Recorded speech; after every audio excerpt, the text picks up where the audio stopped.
by Wyoming and Iowa's SBDC. We're so glad you've joined us for today's presentation. My name is Maureen Johnson, and I'll be working behind these scenes to help you have a great learning experience. The Wyoming SBDC Network is a University of Wyoming program available to all residents in the state and funded by the Wyoming Business Council and the U.S. Small Business Administration. We have advisors located throughout the entire state, and we provide no-cost confidential advising and technical assistance. Our advisors not only help new businesses get started, but also help current owners with growth, reinvention, exiting, and recovering from challenges in their business. America's SBDC Iowa has 15 regional centers and more than 50 satellite centers to assist small businesses. They serve 99 counties in Iowa. You can find more information on their website at iowasSBDC.org. As a response to the challenges caused by the COVID-19 pandemic, the Wyoming SBDC Network is operating a CARES Act recovery program made possible by the Small Business Administration funds from the Congressional CARES Act. This program allows us to host experts who bring expertise in certain topics and industries that will assist in your small business's COVID-19 response, recovery, and resilience building. Today's webinar, Don't Fall Prey to the Newest Scams, is presented by Laura Baker. Laura Baker is the Executive Director of Cyber Wyoming, a nonprofit organization dedicated to addressing people, processes, and culture in company cybersecurity efforts. Cyber Wyoming believes that a multidisciplinary, holistic approach is necessary in order to infuse the idea that cybersecurity is everyone's responsibility. Laura, thank you so much for being here today. We're so excited for your presentation. Thank you for having me. Let me share my screen. And can everybody see that okay? Okay. Thank you so much for having me, Maureen and Leah. I appreciate you and the SBDC. Today, I'm really excited to talk to you about some of the newest scams to be aware of. Awareness is the key ingredient to avoiding these scams. So consider yourself ahead of the crowd today just for attending.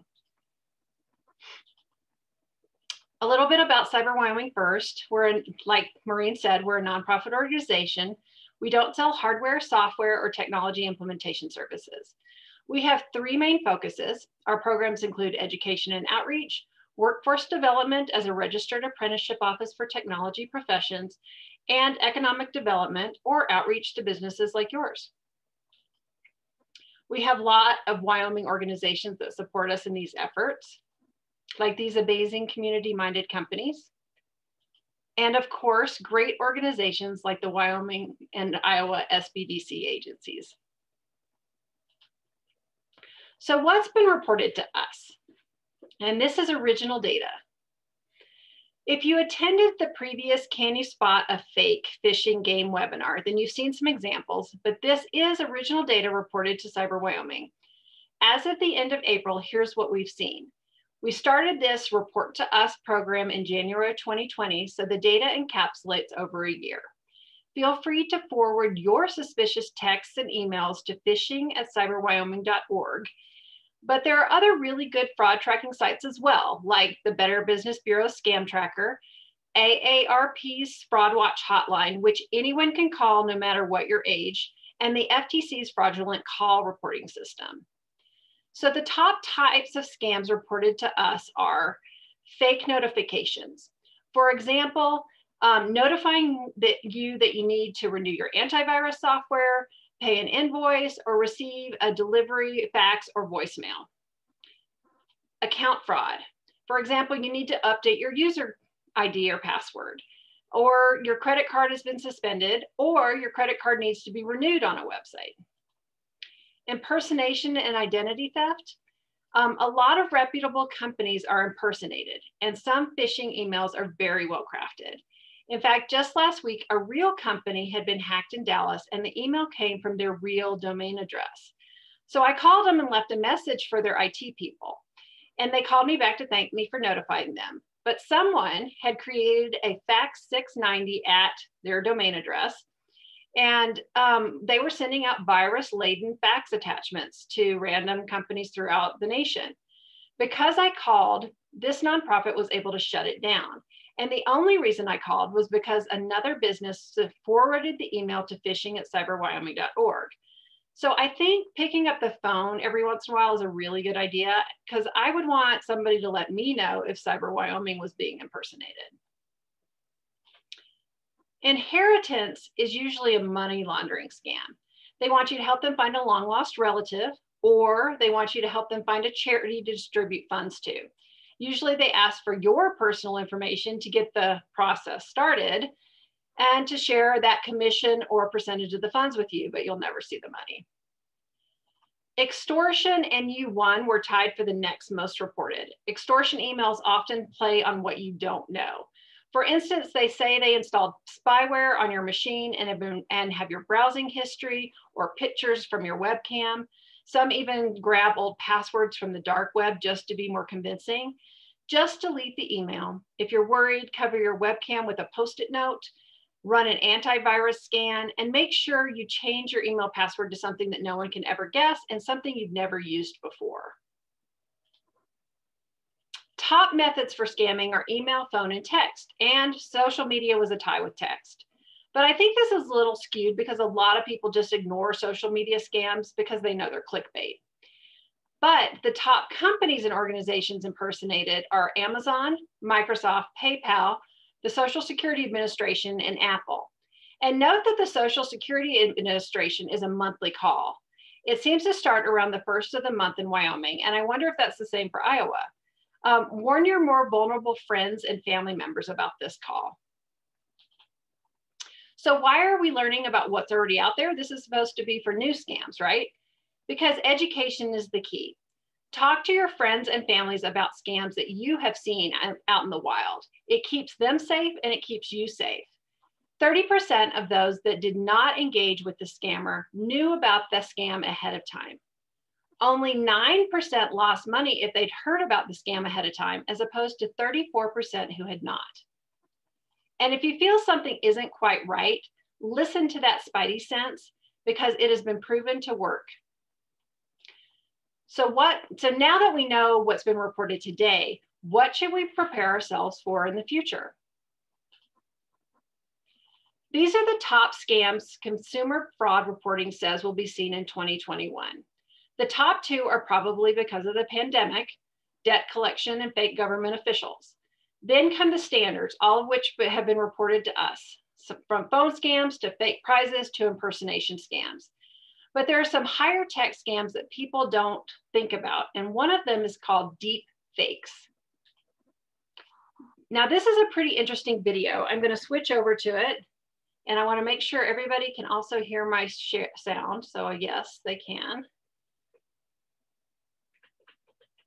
Okay, so this is just a minute, but it's really interesting. Watch the lips the most when you're watching this. Thinking about my full-time employees and their ability to survive on $8 an hour in New York City. And foremost in all of our minds has been the loss and the grief felt by the people of Orlando. Most of us don't get our health care through the marketplace. We get it through our job or through Medicare or Medicare.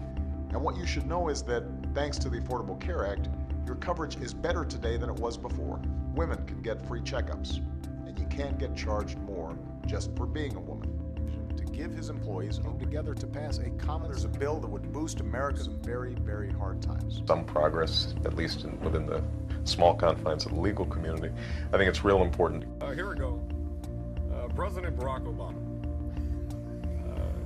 when you giving a speech, make sure you use a lot of pauses.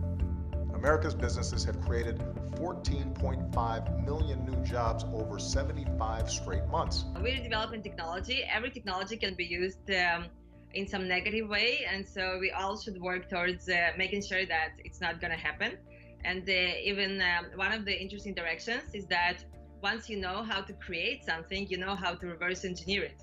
And so you can, and so one could create methods for identifying edited videos versus real videos. So I think that's pretty interesting. And if you watch the lips really carefully, you can see just like a little bit of difference, but not a whole lot. So if you have a low res video, it would be pretty hard to tell if that was really the person that you think it is on the video. So how does a faked video of Obama affect small businesses in Wyoming and Iowa? It's corporate scams impersonating the boss. Scammers used voice phishing, stole the boss's voice, and had the voice instruct a subsidiary company CEO to send $243,000 to a fake supplier, and it worked. If the boss asks you for something in a voicemail, then you're probably going to do it without question, right? So if it involves money, be sure to pick up the phone to call to confirm. So if you're a social media king or queen, you need to be extra skeptical online. It's common knowledge by security experts that profile pictures, full identities, video, and audio can all be found on social media as total fakes. It may not be a real person at all in that video or owning that social media account. While Twitter and Facebook have banned the use of these types of deep fakes, they still sneak in. And it's a big problem. About once a year, you see big social media companies making the news, clearing out fake accounts. And note there are even some fake accounts linked to the French military in this Google search. This has happened in the US too. There was a researcher in the US that created profiles in social media. She put up a cute fake picture, made up a bunch of credentials, and was able to get into the social media networks of really high up people in the US government. Yet they didn't know her and the persona that she created were 100% fabricated. So how do they fabricate an identity like this? A lot of times they'll cherry pick information from a lot of different people. In past presentations, I've talked about half stories. So they're creating just enough facts that you believe the fiction. So they might grab a social security number from one person, a driver's license number from another person. This is why people are hoping that blockchain will help with identity theft. If a baby's identity is recorded with blockchain at birth and the information is added only by the parents and later by the grown child, then it will be easier to prove identity and harder for a deepfake to mess up your life. So how do deepfakes affect you personally? Here's one example. Scammers pose as panicked grandchildren in trouble, calling or sending messages urging the grandparent to wire money to help them.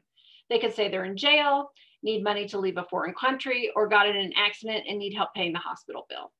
And there have been reports of voice cloning or deep fakes where the grandparent swears that they're talking to their grandkid. Hackers watch open social media profiles to find out when people are taking trips. Then all they have to do is make a few phone calls. Here's how else hackers could use deep fakes. Revenge. Your likeness could be placed in videos to embarrass you, cost you your job, or try to put you in jail. Pornography. Imagine the fraudulent actor putting a politician into a porn video. Medical misinformation. Imagine medical expert videos being doctored to provide misinformation about something like COVID. Political fake news. Deep fakes could impact the next election, for instance. Terrorist propaganda. Recruitment videos could show prominent Americans saying threatening things about terrorist leaders. Warfare. They could show a sitting president declare war and cause a panic. Government overthrow. It could be used to influence the masses and start a coup. Court proceedings. Fake videos could be used to prove false allegations. And this is all pretty scary. So here's how to spot a deep fake. First, look for the 4 unnaturals. Eye movement, like for instance, maybe they don't blink. Facial expressions, body shape, hair, plus odd skin colors, awkward positioning of the head or body. You could also look for odd lighting, like is there a shadow in the wrong place? Is something blurry, or are there odd colors? You could look for the lips are moving, but they don't quite match the words coming out. And it makes me think of Meghan Trainor's song, I Know You're Lying Because Your Lips Are Moving. So yes, sing that song as you watch videos online from unknown sources. And finally, the basic, listen for a more robotic sounding voice. So with all of this out there, how do you protect your company? Well, first, make it a rule to always call if there's money involved. Just put it in your policies and train your employees.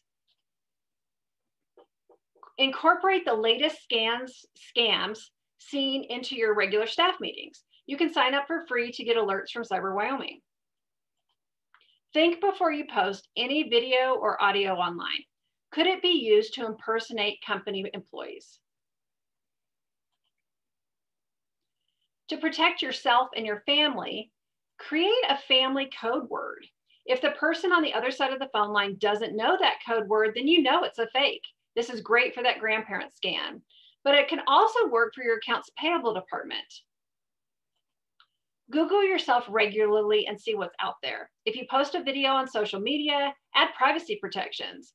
Don't take full-on face shots. Those can be used to steal your identity.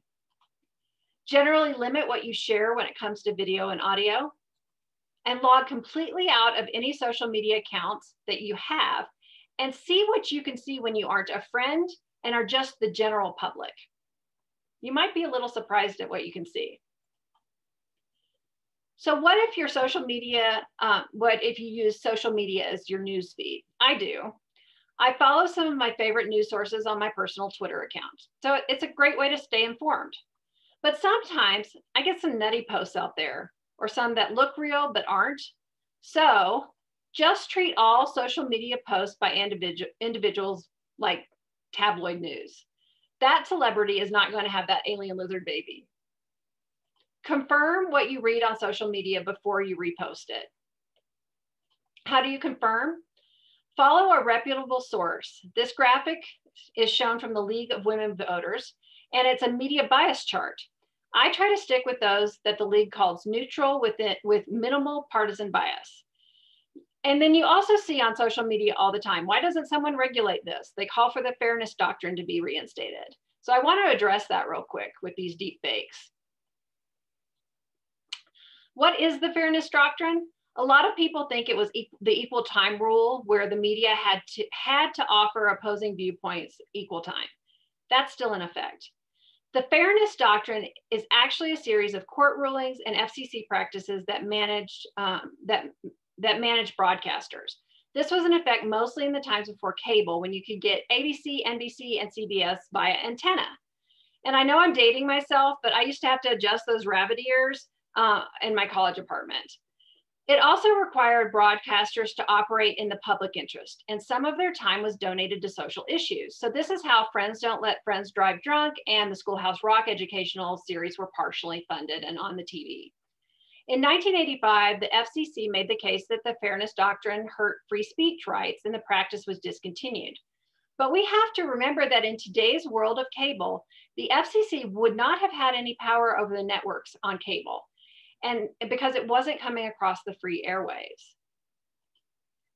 So because the FCC stopped regulating, many of us don't know what news sources to trust anymore, and deep fakes are not helping. So it's really important to use multiple, reliable, middle-of-the-road sources to validate the information you're getting, whether it's a grandparent deep fake, a CEO voice fake, or an item in the news. A friend of mine that's a reporter said that the local newspapers are good sources because if they're wrong, the community is in outrage. And I tend to think that that might be absolutely correct. So another newer scam is SIM swapping. But what is SIM swapping? SIM swaps are also called SIM splitting, SIM jacking, SIM hijacking, or port out scamming. So what do SIM cards do? They connect your cell phone to your mobile network. The SIM card is the way Verizon, for instance, knows that you are really you. So how do the hackers SIM swap? I mean, they don't have access to your physical phone, right? So here's how they do it. They look all over the internet for information about you. Social media is their gold nugget, and they engage in some social engineering. This is why you need to be vague or lie about your personal information online. But they could get the real information from data breaches as well. It's pretty easy to find information about people online, as we showed in the SBDC webinar, Am I at Risk? Then they call your mobile carrier like Verizon and impersonate you, saying that they have damaged or lost the SIM card. Would the customer service representative please activate a new SIM card that they've already bought? Now, the new SIM card is connected to your phone number. You access your bank with a user ID and password, and like the security conscious person that you are, you have two-factor authentication turned on, and the bank sends you a text code to your phone. Now that code is intercepted. And maybe you send a password reset and that too is intercepted. And maybe they know your email address from social engineering, and now they can get into your email account, which will probably lead to getting into your other online accounts. And yes, you're at serious risk. And yes, this is scary. But first, and there's another one that's brand new. It was just reported to me today, and it's similar to SIM swapping. And this is about the WhatsApp app. And you may even see a message that's fake from the WhatsApp technical team on this. So what's happened is you receive a verification code on your cell phone.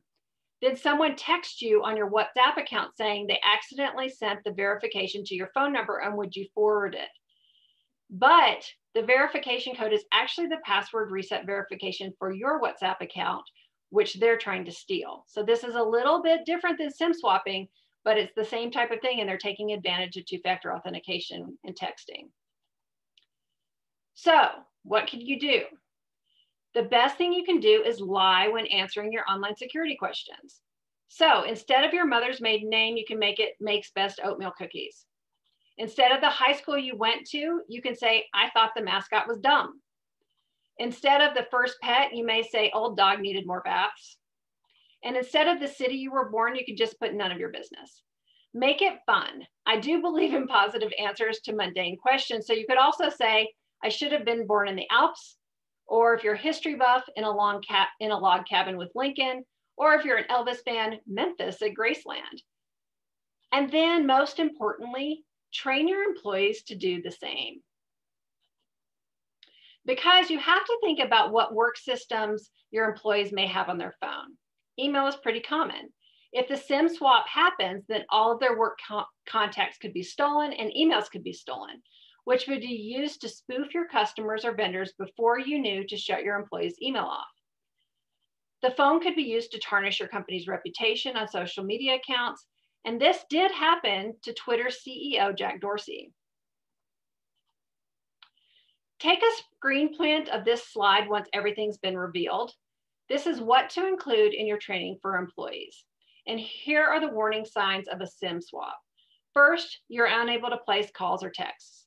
I was recently staying in a small town near a national park, and I couldn't make a call, even though I had bars, and I kind of panicked wondering if I'd been SIM swapped. So I drove to the next bigger town to see if I could call, and I could. In rural areas like ours, this may not be a fully accurate test, but it's definitely one thing to be aware of. Another warning sign is being notified of activity elsewhere on another account, like a new device has logged in message. The final warning sign is that you may be unable to access some of your accounts. For instance, one lady called me and said that she couldn't get into any of her online accounts. This could have been due to a SIM swap. So here's how to protect yourself. We already talked about lying on your security questions. Sarah Palin's email account was hacked because of her bio on Wikipedia. So yes, lie. But other than lying, here's some more things that you can do.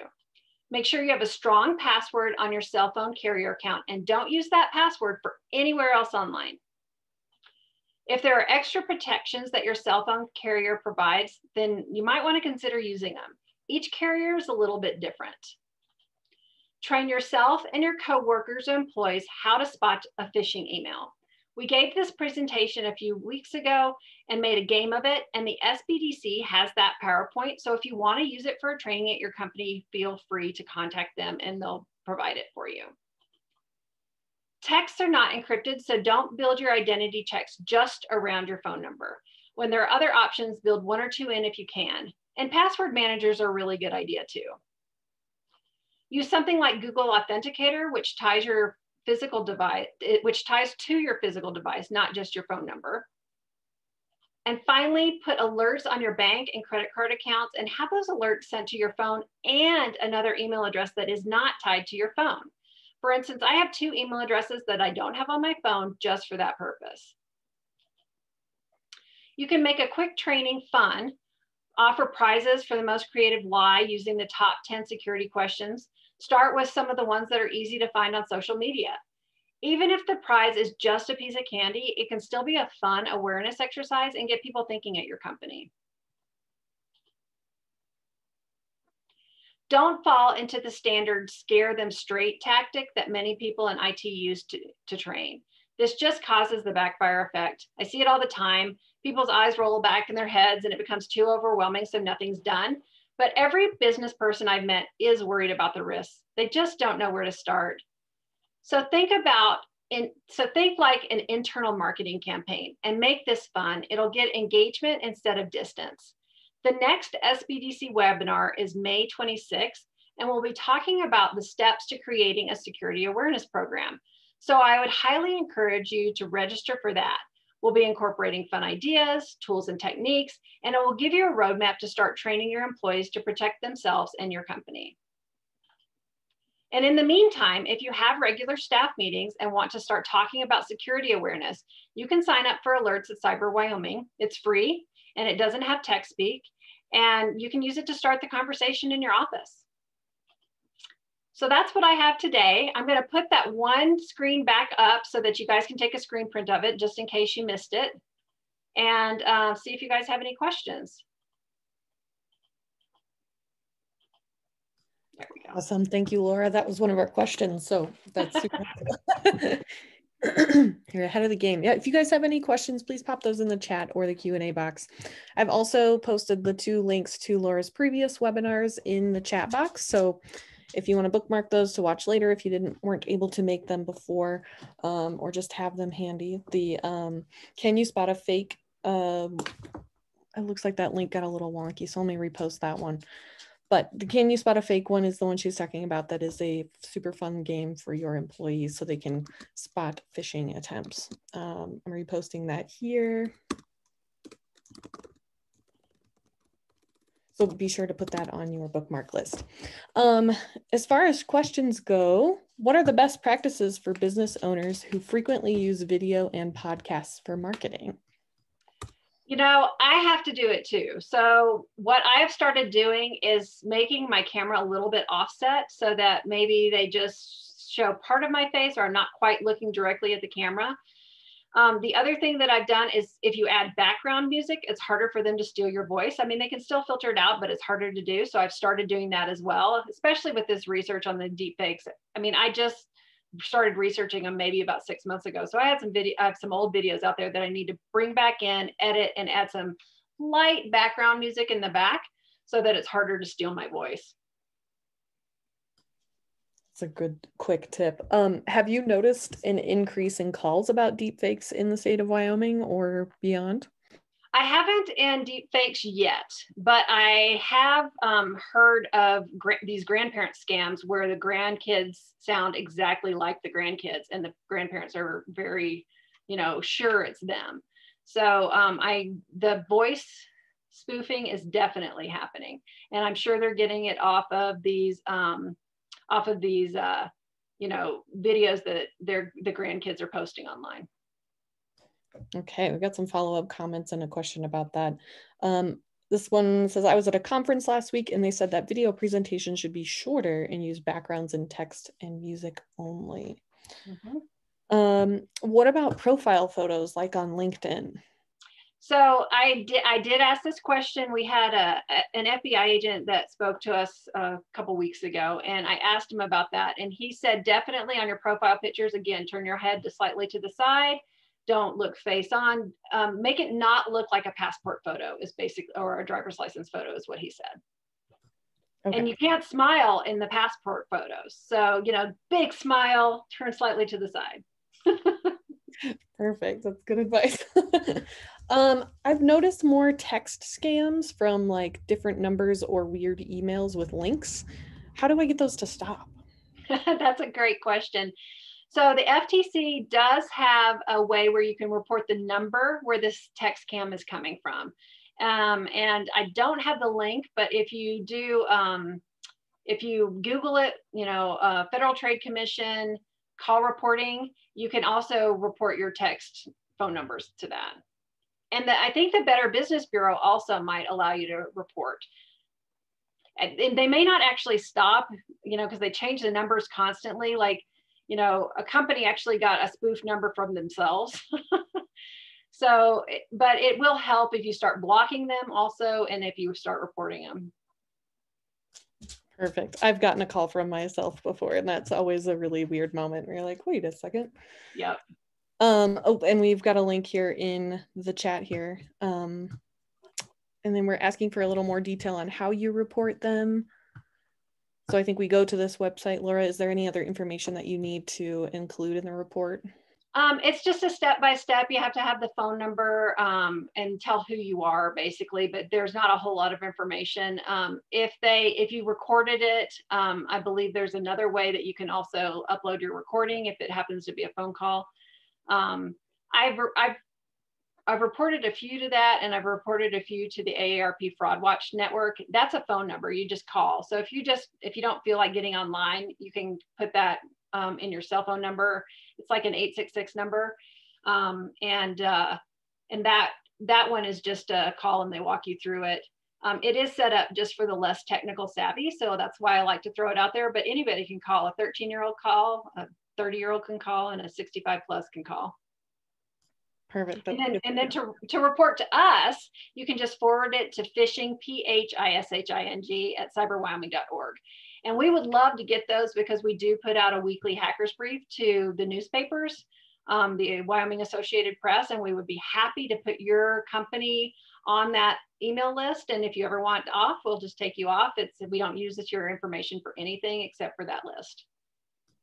Wonderful. I dropped that email in the chat box, guys, so you can add that to your list of important handy tools. Are there any scams for deep fakes using video conferencing tools? I haven't seen any yet, but that's a good question. Gosh, they're going to go there in no time. Yeah, that's a terrifying question that I didn't even think of. So they always think of the more creative and scary stuff to do. I tell you, they're one step ahead of all the good guys. Yeah, that's a little frightening. It looks like that's all our questions at the moment. And as for folks who are asking about recordings, yes, we are recording this presentation and it'll be posted on the Wyoming SBDC Network YouTube page within the next couple of days whenever we get that file and get it uploaded onto YouTube. So it will be available so you can review and share with your coworkers or employees so they can work a little smarter and not get taken advantage of by these scams. So, but Laura, thank you so much for this great presentation today. We really appreciate it. You're welcome. And I hope everybody is interested in coming to the security awareness plan. We're going to have templates. We're going to have fun ideas, contests you can have with your employees. It'll be a good one. So hopefully you guys can come to that and have some real good takeaways. Yep, and that's on May 26th at 11:30 Mountain Time, 12:30 Central. So we'll see everybody then. But thank you again and have a wonderful day. Thanks, everybody.